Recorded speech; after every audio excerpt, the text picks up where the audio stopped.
जय जगन्नाथ सांग मैंने मु आपण मानकर ओडिशा माटीर झील रूपा मु आज आपण नहीं आसी किछि आध्यात्मिक कथा। प्रभु जगन्नाथ जगतर श्रेष्ठा तांकरी इच्छारू जगत सृष्टि काय मन वाक्य दृढ़ विश्वास रखी सर्वदा तांकठारे शरण नेले से दयामय दयासागर दीनबंधु कृपामय कि नुहे आपे आपे बुझीपारे। सदा सर्वदा सच्चिंता सत्कर्म और विवेक अनुमोदित मार्गरे निजकू और निज पिलामानंकु परिचालित करिवा पई संकल्प करंतु। परर अमंगल केबे भी चिंता करंतुनी।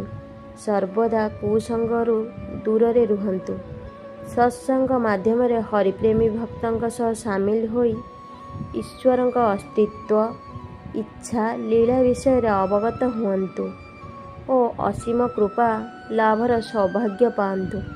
आपण मानकु मो कथा केमती लागिला आपण कमेंट माध्यम रे निश्चिंत जणाइबे। जय जगन्नाथ।